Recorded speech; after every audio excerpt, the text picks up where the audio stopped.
Yo, what up, world? Welcome back to Break Free Worldwide Podcast, episode number 33.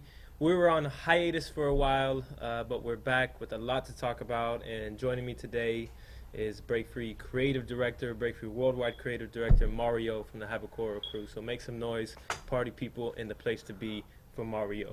Hello. Sadir, What's up, man? how you feeling? Good. How you doing? Good. You look good. You smell good. Thank you. I don't know if I smell good. I think. Yeah, I was just kind of saying that for the camera, but on the real. But what's the deal, man? Thanks for joining us. Thanks for man. taking the time to come.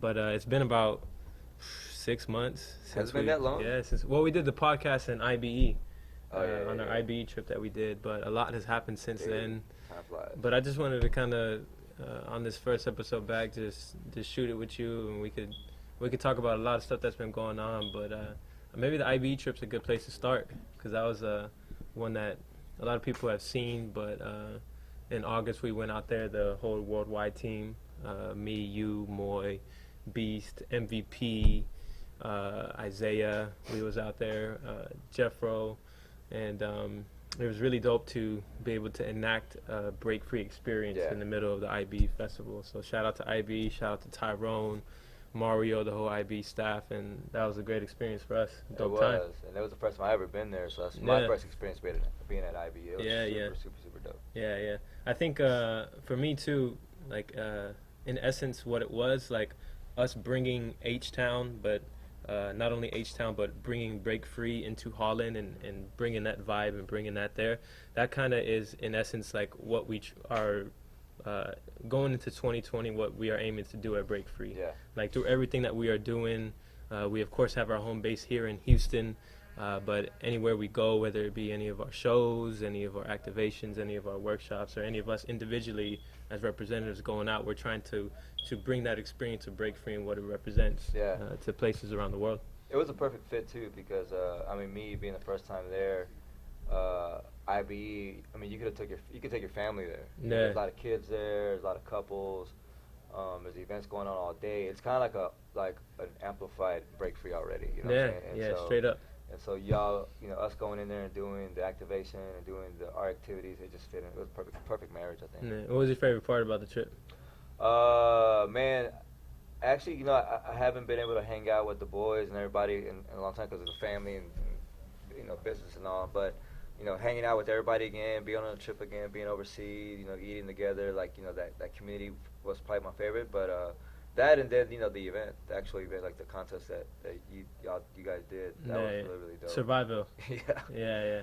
For people that don't know, the survival battle is I could give you a long description, but the short version of it is it's an actual real battle. Yeah. Is what it is. Yeah. Meaning the idea behind it was we tried to bring the essence of a real battle, and when I say that, I know I'm saying that over and over, but what I consider to be a real battle is there's no rules, no time limit. The winner is kind of decided amongst the two people. If you got smoked, especially if somebody gives up, Right. or even beyond that, when you're getting smoked and when it's time, all right, this battle's over. I live to fight another day, So we wanted to bring that into a competitive setting and still maintain that. And we came up with the idea of a survival battle. So basically, it's an unlimited round battle, and there's still 3 judges. And the way that you lose is, of course, if you quit, or if 2 of the 3 judges throw in a white towel in your corner, signifying that you're getting smoked. So, man, it was it creates suspense. It creates storylines. You're on the edge of your seat trying to see. For me, it's that brought back what I enjoy about battles, rather than this one round, 2 round things that you see nowadays. You definitely have to be in tip-top shape to compete on something like that. Yeah. Shout out to Exaggerate for winning that. He took it down. It was really dope battles. Yeah, we was out there until almost midnight, man. We had a long day out there.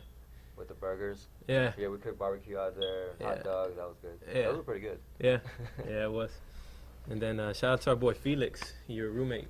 Hell yeah, my roommate. FX Box. FX Box, boy. Yes, sir. Break Free Worldwide team. And Bruce Wayne. Yep, Bruce Say Wayne. less. Bruce is with us. Say less. Yeah, it was a good trip. Besides that, there's been a lot going on here in Houston with our schools. Our student body count between our southeast flagship location and our northwest location, we're up to about 300 to 325 students amongst the two. Dang. So it's going good. And then kind of some breaking news. We haven't fully announced this yet, but we just kind of solidified that we are opening up a third location in Humble. Oh, sweet. Yeah, right off 59 in Beltway. So it'll be our third location in Houston, opening up January 2020. So staying busy with that. And How does that feel, man? Like to see, like, you know, to know where you started and now, like, you see all the growth and.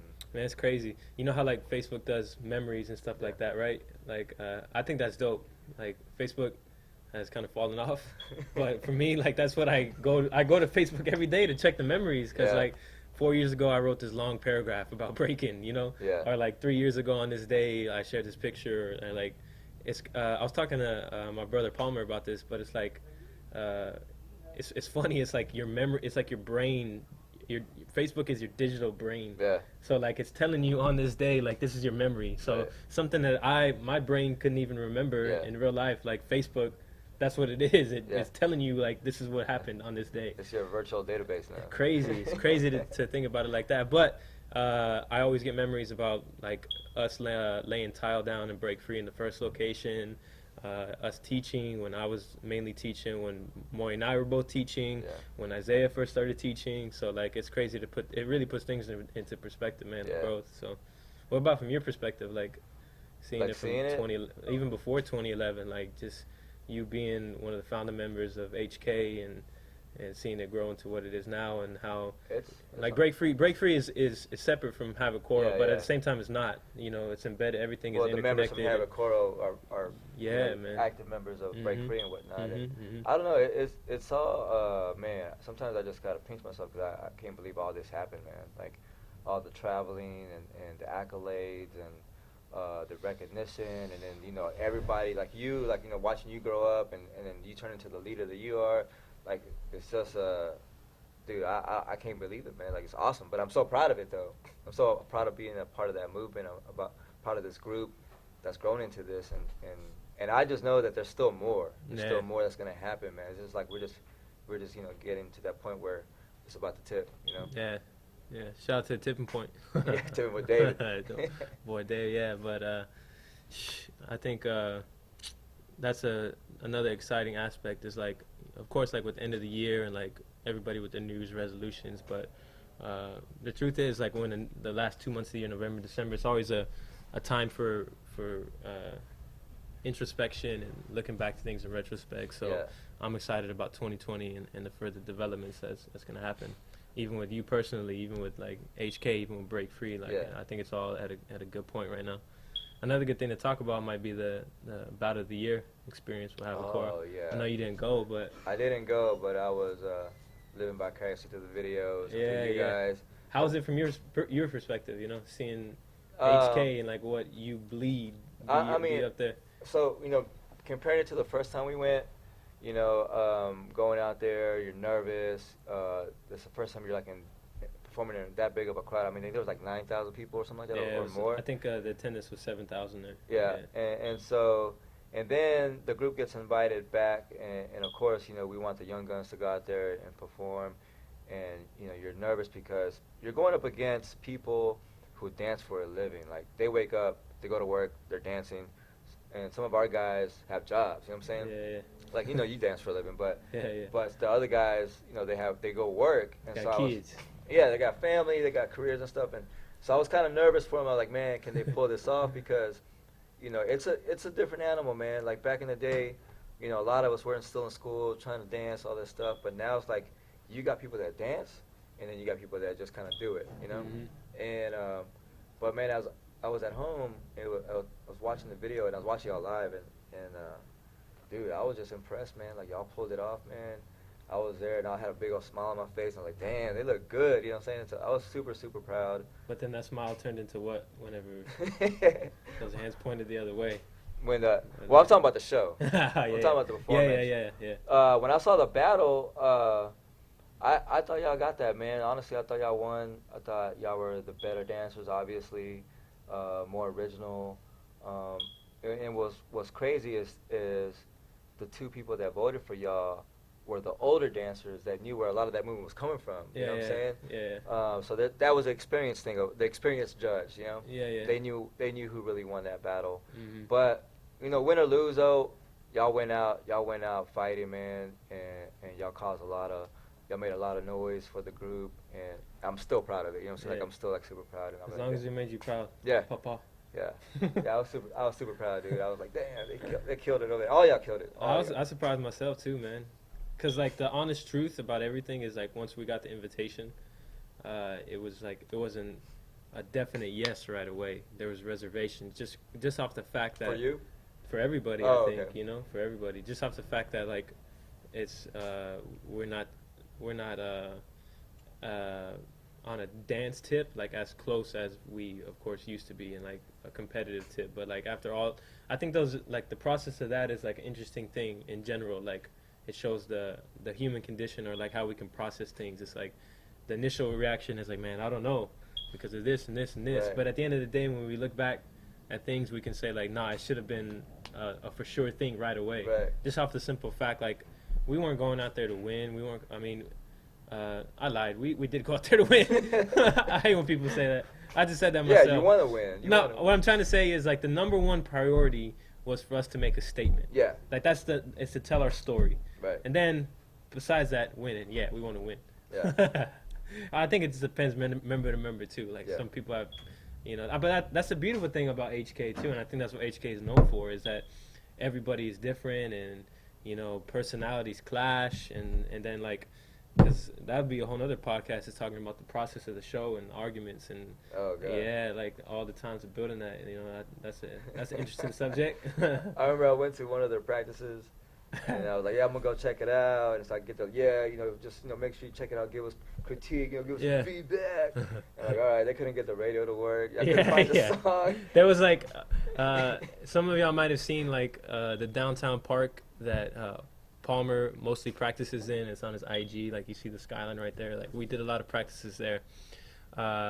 And the night that you went, there was also like a circle. Like somebody took up the stage already, and there was somebody playing a banjo, and somebody was like, there was just a Like weird a music circle. Like a can or something. So we were like trying to do our breakdance thing right there on the side, and then the radio wouldn't work, and you didn't even get to see the show. I didn't see the show until it was on stage. I saw I walked through it, and I was like, all right, well, I gotta go. So you left, and you in your head, you were like, man, these fools are going to France. I was praying all the way home. Nah, but yeah, that kind of gave me some. Yeah. Nah, man, I think I got no regrets on anything, man, except the fact that we lost. Nah, man, y'all killed it, dude. Y'all won that battle. Yeah, but I think it was also the more large scale events I do, not to be cynical or anything, but like I look at like I love this dance. Like I'm so passionate about the art form and the artistic side of what breaking is and what street dance is in general, and like I have a side of me that like I'm happy no matter what, like I'm good, but then I'm gonna have a critical side of me that's like, man, this has changed. Like things are like out of whack in a lot of areas, and like you could see it through judges' perspectives or even the way things are thrown, and it's like a lot of stuff is contrived, man. Like a lot of stuff is uninspired and contrived, and it's like almost like it's a shell of its former self, man. It's like a caricature rather than a character. Like it's just something that on a specific level, like if we're in a battle, like the way people approach the floor or they approach like their routines. HK has never been like a crew to do routines or been about routines, so but I know for sure like when I see people standing on top of one another and building like cheerleader pyramids, like I don't think that's breaking. I don't think that's our culture, you know what I'm saying? Like that's cheerleading, but that's another subject. Yeah, I mean we could do routines, but it's just been hard because we just choose not to do them. You have so many dancers with so many different ways of the way they do the dance. When you try to bring them together, they're all gonna look different. They're just when you have a group that all kind of dances the same, it's easier for them to pull it off. I think HK is like for me an example of just what hip hop is in general, and in the sense specifically where it's like things clash. You know, like hip hop is not about this piece fits here and this piece fits here and this is a perfect combination of this. It was like it was like bubbling. Like this was here, and then this clashed with this, and then this happened here, and then out of this explosion came this. Yeah, And I yeah. think Havikoro has always been like that. Like you got this personality clashing with this personality, and then this guy's in the middle, and then this person's over here, and then all of a sudden this rises out of it. Like Yeah. it's the same thing for me, you know. I was thinking about the other day, like how passionate I would get when I would hear like a really great song that I wanted to dance to, and I was like, man, that's like that level of passion that I would have with that song, and that romance with that song is like, I don't know, I just don't get that. I don't get that anywhere else. You know what I'm saying? And it's special because when you see dancers like get into that vibe with their song, and you know you see the passion come out, and the moves come out, like damn, like that's a very special relationship between the person that's watching and the song and the dancer. And I mean, where else do you see that? You know what I'm saying? Like it's crazy. I was thinking about that today. I was like, yeah, and people who have your perspective or a similar perspective and that love for music, you can sense that like a mile away or see that from a mile away from a dancer, you know. Yeah. Rather than what's really just on the surface, like with moves or whatnot, or like if a spectator's looking at it, you know, like they're gonna see something totally different than what your eyes and your ears. Yeah. Or that perspective and that approach. Well, you know what trips me out too is the very first time I saw dance, before I even danced myself, it was like watching basketball for the first time, but like all stars.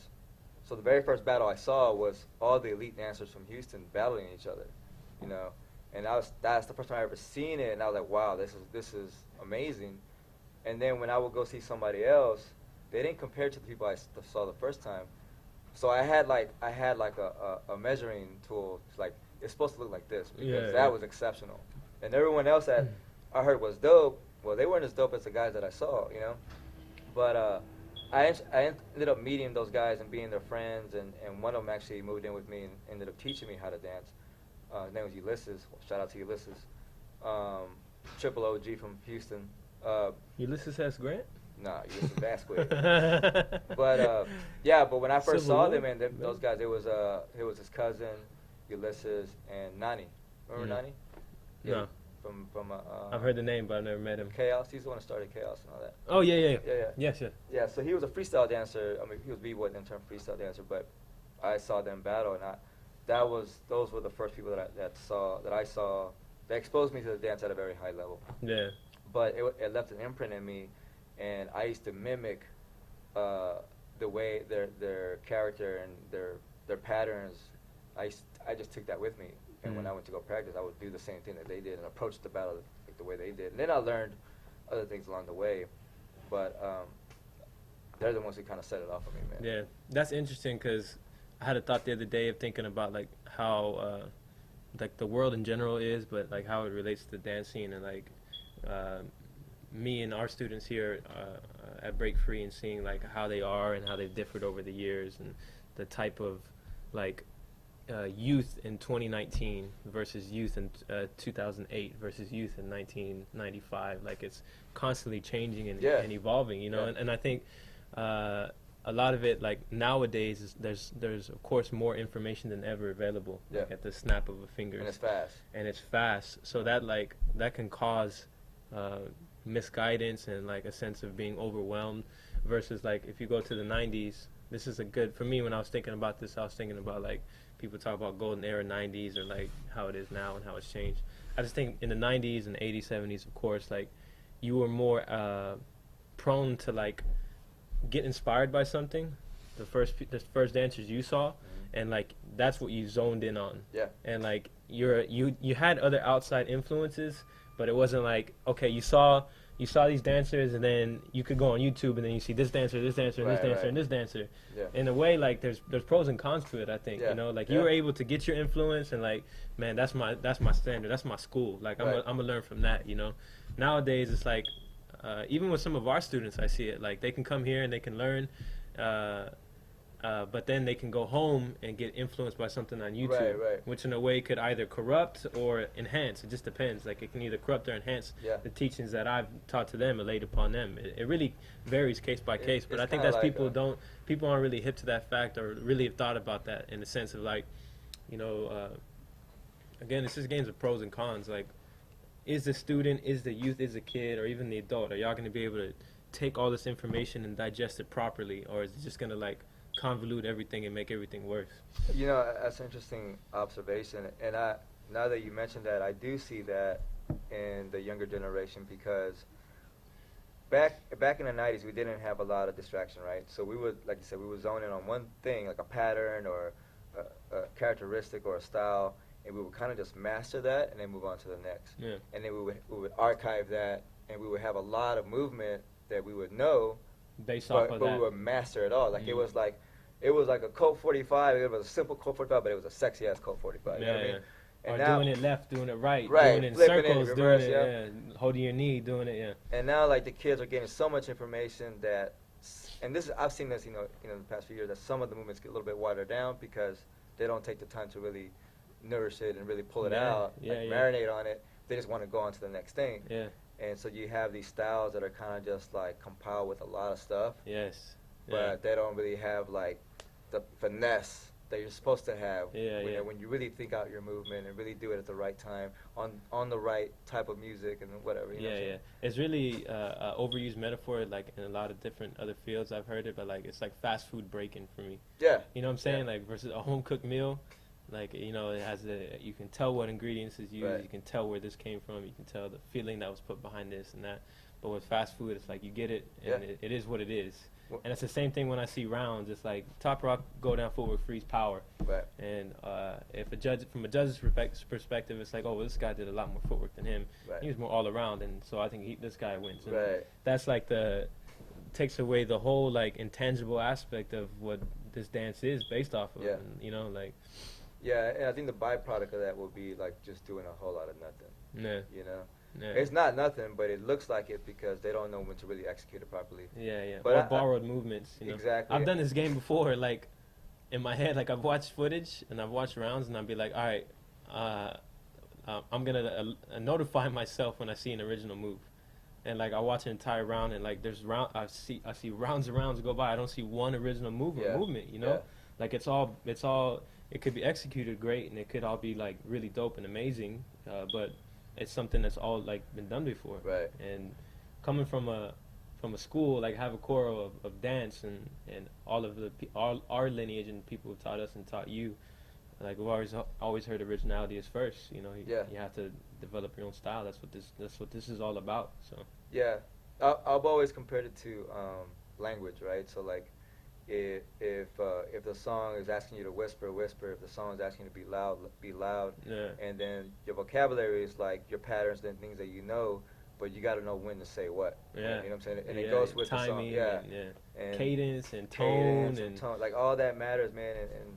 And if you really want people to really like listen to what you say, you can't mumble, you Yeah. can't speak too fast. Yeah, yeah. You know what I'm saying? Like it has to be done right and at the right pace, and you really got to just study yourself, man. You got to watch yourself. And yeah. see how Another you- thought I've had on that note is like I've always thought about like with dance, it's funny like if you look at MCing, if you look at dance, and then if you look at painting, it's like with all those things, like what might seem obvious that applies for MCing or rapping, it's like you got to be able to say something, Right. But I think that's more valid for dance. Like Yeah. with dance, you got to be able to say something, even though you're dancing and you're not speaking. I think that's the most important thing in dance is you got to be able to saying something new, Right. And then on the opposite of that, it's like with MCing, with poetry, with rap, it's like you got to be able to dance. Yeah. You got to be able to dance with your words, and like of course you still got to be able to say something. But I think what separates good from great is the MCs, the poets who are able to dance with their words and tell a Right. story with that. So And to piggyback off of that, like I've always told people, like a painter could come and paint and put it on the wall, or a photographer or video, whatever, and they could walk away. With dance is you have to be honest because it's you and the viewer. You know what I'm saying? It's you and the observer. So everything you do has to come from an honest place because people will know when you're trying too hard. yeah, You know what I mean? And so, to me, it's the most honest art form out there. for real. There's no hiding behind anything. Yeah, can't hide behind a wall. Facial expression, Yeah. movement, everything. Yeah, we're pretty cool. When Yeah. you think about it, I we're think pretty so. amazing, man. I think so. I mean, it's the closest thing to like God, in my opinion. You know what I'm saying? Yeah, Like, yeah. Art in general. spirituality. Yeah, for sure. I saw Chris came by the other day. and he's out. He's heading out to Just Debut. Yeah. Right. Yeah. Yeah, him and Corey. Yeah. That's dope. Yeah. On that note, like the side of Havikoro that you, of course, like spearheaded, and what a lot of people might not know, especially the newer generation, is like the freestyle dance aspect and our roots on that. So that's a good opportunity to shout out Chris, competing this weekend at Just Debut, and He'll be out there December 1st. oh, I thought it was this weekend. No, it's December 1st. Next weekend. Yeah, next weekend. Oh, okay, that's cool. Yeah, I'm a Just Debut Texas ambassador. Yeah. So I get to nominate myself or somebody else, and You should have took yourself. I told you that. You yeah, should still get out there. You still smoke a lot of people. yeah, but maybe next year. But there's some things I want to work Put on. a little WD-40.